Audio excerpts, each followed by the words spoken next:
Caribbean colleges are opening their doors to a new approach in technical education, an initiative that sees industry and institutions pairing up to create programs to meet the local demand for skilled workers. The catalyst is the CARICOM Education for Employment program, commonly known as CEFE.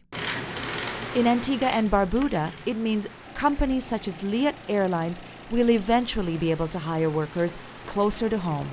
When I joined Liat many years ago, most of our engineers were British. It has always been a struggle. I think our training program at Liat has not been as robust as it should have been to ensure that locals, could become engineers in any real structured way.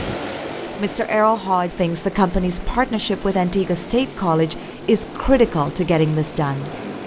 Yeah, it's been long in the making, but we figured it out that we had to have a nursery here in Antigua, and that would prevent us having to, scurry around the world looking for, qualified persons. So it just seemed like a natural, connection to have something going with the Antigua State College and Liat, right? If they could be the incubator, right, I felt sure that we could put that pool of skills to use right here at Liat. It's a win for Antigua State College as well. Because in the engineering department, we have a cadre of youths, and we must be able to find job placements for them, hence the need to collaborate with industry so that they can get in an environment where they can continue their studies and to apply the knowledge in a practical situation. In Guyana, local company MACorp wants to focus on its core business without having to worry about training employees to get them job ready. MACorp supplies heavy-duty equipment to mining operations throughout the country. The company is currently training its own technicians, but thinks there is a better way. We're a company. We're not a school. So we took a task to do it ourselves because we could not find another way to go about it. Schools can undertake this program, can administrate the program, and ensure that the technicians get the skills that we require. And then we will hire them soon as after they graduate. So again, it's a win-win situation. Canada's College of the North Atlantic has a similar program in place. Guyana's Linden Technical Institute has been paired up with them to collaborate on curriculum development. We're so delighted to be able to take the lessons we've learned and share them with other developing economies, and also to learn from them. This is absolutely a wonderful project. The Government of Canada certainly needs to be commended for investing in this, and I'm glad they've made the decision to do so, because there's a win-win for everybody. We benefit, they benefit.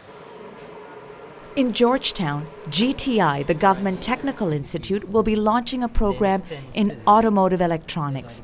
Mr. Dudley Britton is urging industry to get involved from the early stages.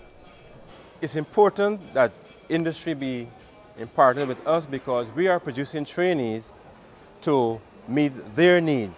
So we are pleading with industry to open the doors, to come with us, sit at our table, let us talk, let us know what you are doing so that we can meet your needs, and at the same time accept our trainees' apprenticeship or job attachment program time and time again.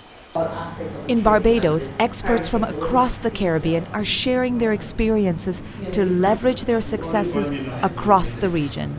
ILO recognized that 80% of the jobs in the region, or in the world rather, require some training. The bad thing is that 70% of those jobs can't be accessed because people are not trained properly.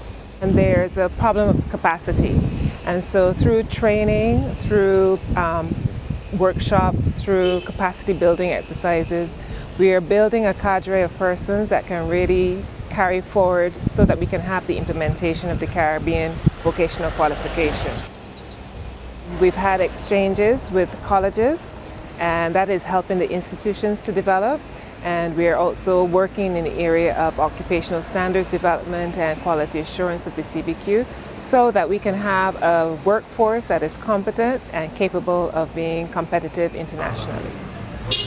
In Jamaica, meanwhile, the first program supported by the CEFE Institutional Partnership just launched. It deals with a pressing issue for Jamaicans, the high cost of electricity. The focus is renewable energy. Ms. Joan Finley is delighted about the program. Oh, I was such a proud person.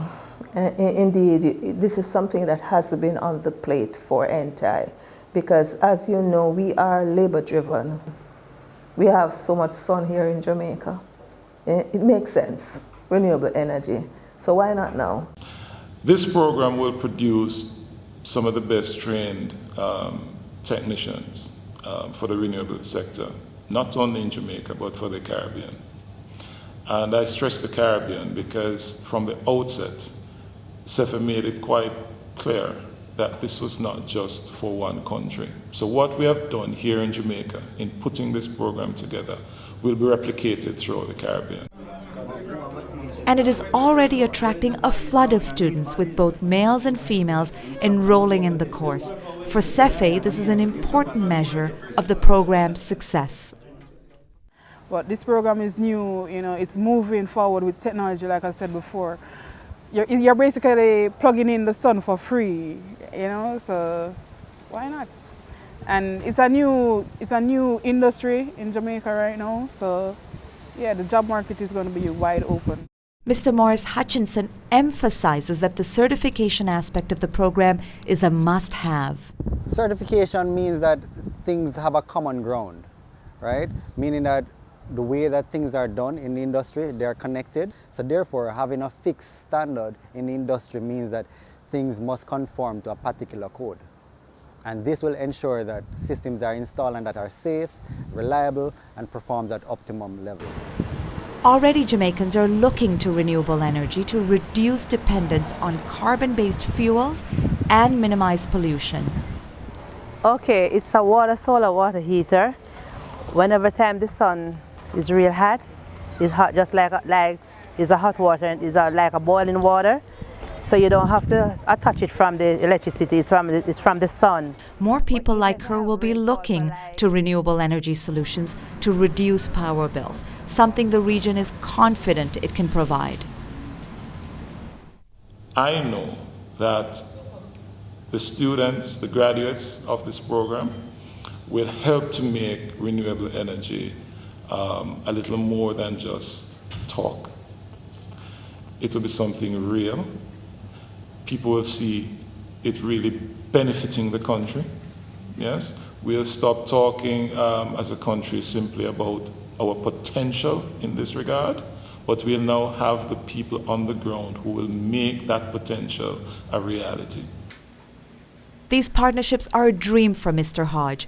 Born and raised in Antigua, he started his career in Liat's maintenance workshop and rose through the ranks. He would like to see more young Antiguans and Barbudans have the same opportunities he had. It would be just, a dream come true if other persons could, follow a similar career path, and, they can be successful too. These are just some examples of labor market demand driving the creation of programs at colleges across the Caribbean.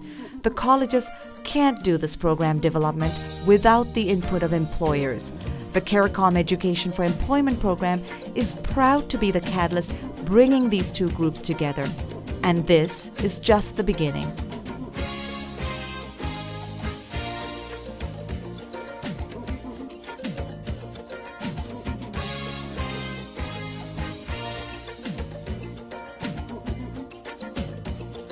Can you hear a distant drum bouncing on the laughter of a melody? Yeah, yeah. And does the rhythm tell you come, come, come, come? Does your spirit do a dance to this symphony? Yeah, yeah. Does it tell you that your heart is higher? Oh yeah. And does it tell you that your pain is higher? Does it wash away all your unholy? Well, are you ready for